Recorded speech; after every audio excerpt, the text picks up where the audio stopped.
Joint operation busts online syndicate which duped victims out of millions in romance scam.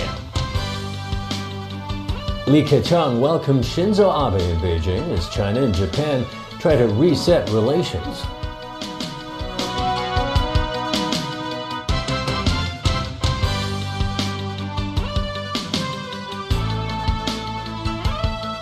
Good evening. Hong Kong police, along with authorities in Malaysia and Singapore, have smashed an online syndicate which scammed its victims out of more than $110 million. Many of the victims, most of them women, were from Hong Kong. Here's Sharon Tang with our top story. Police today revealed details of Operation Silverliner, which busted a syndicate that duped scores of victims out of millions of dollars in an online romance scam. At a flat in Malaysia, authorities found 2 African men who are believed to be the masterminds of the conspiracy. Also a Chinese woman who worked as a translator.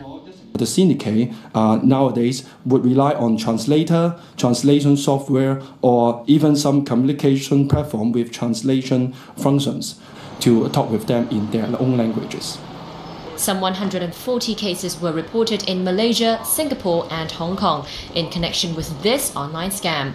Locally, 101 victims, mainly white-collar workers, were reportedly duped out of a total of $54 million. A large portion of the victim is around the age of 30 to 60. They are more used to use this smart device to know other friends via the social platform. So how did it work? Building trust and winning hearts. After luring women with sweet talk, syndicate members would tell victims they needed urgent cash because of accidents or difficulties in their businesses. They would then require the victims to transfer money into a Hong Kong or Malaysian bank account and send the passcodes of their ATM cards to Malaysia. More than 50 people were arrested, 28 of them in Hong Kong, on suspicion of obtaining property by deception.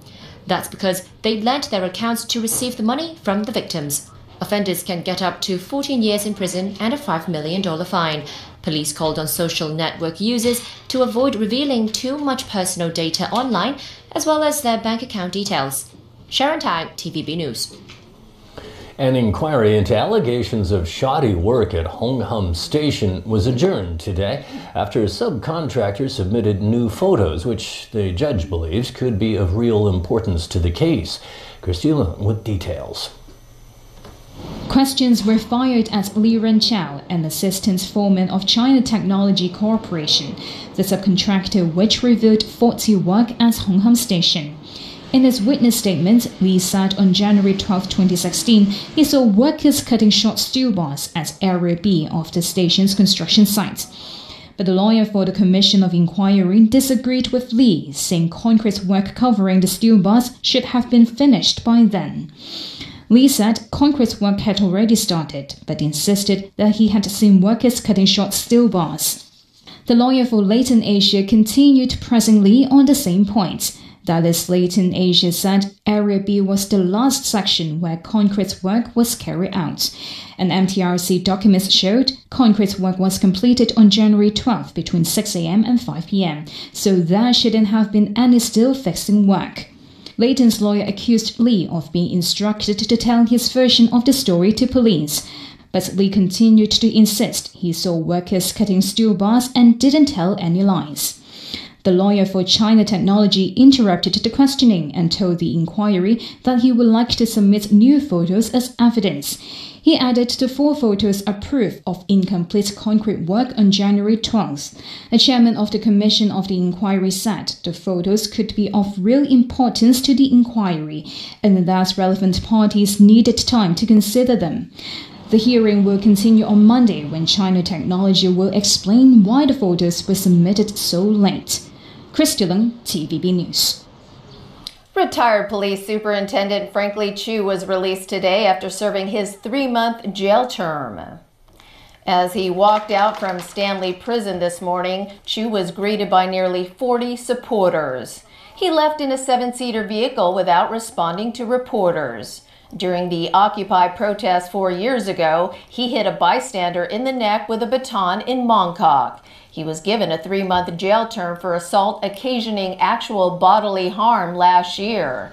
The High Court rejected his appeal against conviction and sentence last month.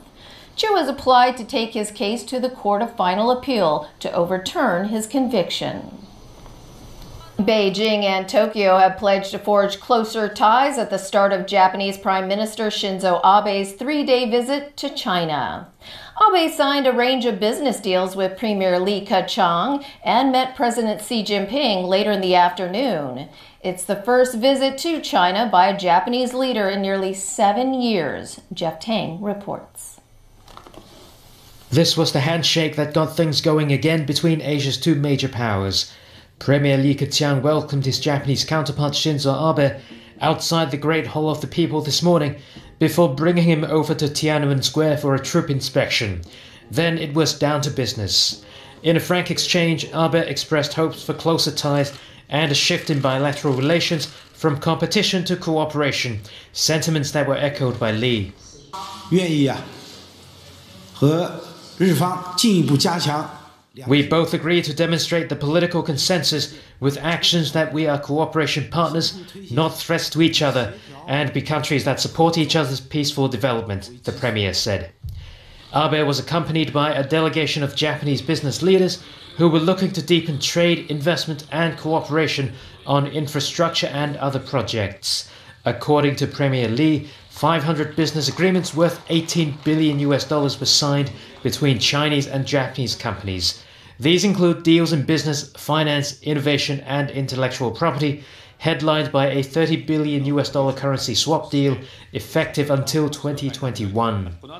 Meanwhile, Beijing expects Tokyo's endorsement for its ambitious Belt and Road Initiative, which President Xi Jinping hopes will boost trade and transport links with other countries.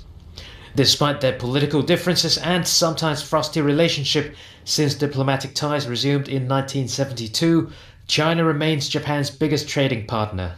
And in a move that would surely ruffle some feathers in the US, Beijing heralded the occasion by playing down Washington's influence on Sino-Japanese ties. Though the US is quite an influential factor in China-Japan ties, the effect is limited, wrote the state-owned Global Times newspaper. If Beijing and Tokyo intend to plan their future bilateral relationship based on Washington's attitude, they will only get lost. Jeff Tang, TVB News. Google admits it had to fire 48 employees for sexual harassment. This comes after the internet giant was criticized for protecting male suspects and offering them large sums of money to leave. The New York Times reported on one such example where Google protected Andy Rubin, the father of Android. Rubin was accused of sexual misconduct back in 2014 and dismissed with an exit package worth $90 million. But Google's CEO insists none of those terminated for sexual harassment received any severance. Still ahead on tonight's news. More sentences handed out to Occupy protesters.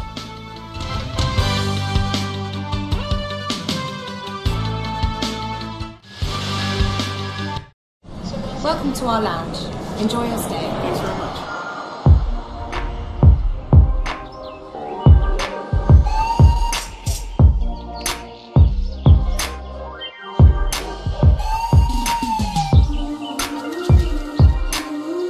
Find calm in over 1,000 airport lounges worldwide. It's another way we've got your back. The Platinum Card from American Express. Don't live life without it.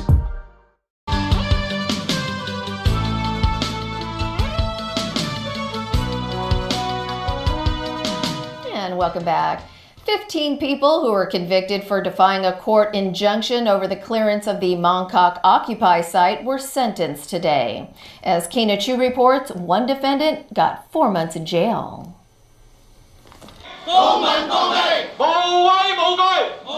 Out of the 15 defendants, 5 pled not guilty to their charges.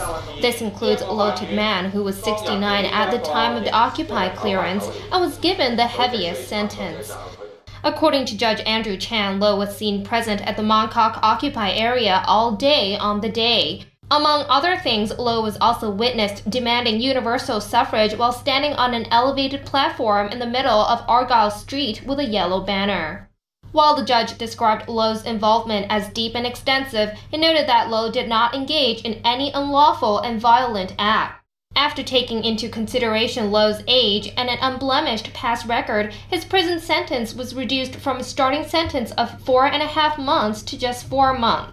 3 others who pled not guilty included Su Yunlong, Manfor An, and Chen Pak Tao. They were each given a $15,000 fine and 6 weeks in jail with a 1-year suspension. This, as the judge noted that they possessed no political affiliation or participated in any violence during Occupy. Young Yo Sing, who also pled not guilty, was given a $15,000 fine and 2 months jail time, suspended for 18 months. That was because while Young had a clear record and is not affiliated to any political party, he assisted others in making broadcasts to the crowd which caused delays in the police's clearance operation. 10 defendants who pled guilty to their charges will spend 1 month in jail, complemented with a year-long suspension. 7 of them were also slapped with a $10,000 fine. 4 of the defendants were spared a fine for reasons such as limited involvement in the riot or their background as Social Security recipients. Kana Chu, TVB News. At a LegCo hearing on operations at the West Kowloon terminus, officials have admitted a janitor managed to wander into the restricted mainland port area by accident. Lawmakers also want to know how the government will respond to future court rulings on the co-location arrangement. Caleb Long has more. It's been more than a month since the opening of the local section of the Express Rail Link. During the first month of operation, West Kowloon Station recorded more than 1.6 million cross-border passenger trips. But that doesn't mean there weren't any hiccups reported at the mainland port area of the terminus. Today, the government told lawmakers of an incident during a LegCo subcommittee meeting on the co-location arrangement. There have been one instance of a workman working for the MTRC entering the MPA inadvertently. The people in the control room were able to discover this immediately, and the matter was followed by the authorities. As for how many people work in the mainland section of the station, the government said the area could accommodate around 600 staff. But mainland authorities are not required to report the actual number to the SAR government. Meanwhile, lawmakers expressed concern about the judicial reviews surrounding the co-location arrangement. How would the government deal with this if at the end it is ruled by the CFA that co-location is ultra-virus or against the Constitution? What will be the legal effect? Ms. Chen raised several possibilities, but these are only possibilities, and I will not make any speculations here. At the present stage, it's not appropriate for us to make any comment. The transport chief is confident that the arrangement is in accordance with the country's constitution and the basic law. Caleb Leung, TVB News. The death toll from yesterday's flash floods along the shores of the Dead Sea in Jordan have risen to 20. That's after rescuers found the body of a 12-year-old student earlier today. Most of the victims were middle school students and teachers who were visiting hot springs in the area when they were swept away by the torrent. Jordanian officials say 13 of the dead and 21 of about 36 injured were middle school students. Some people are still feared missing. Civil defense officials say the surge caused by heavy rains carried some for several kilometers toward the Dead Sea. A strong magnitude 6.5 earthquake rocked the Greek tourist island of Zakynthos early this morning, but no major injuries were reported. The island's main harbor was damaged but reported to still be functional. Many residents spent the night in their cars, and a tsunami warning was issued but later canceled.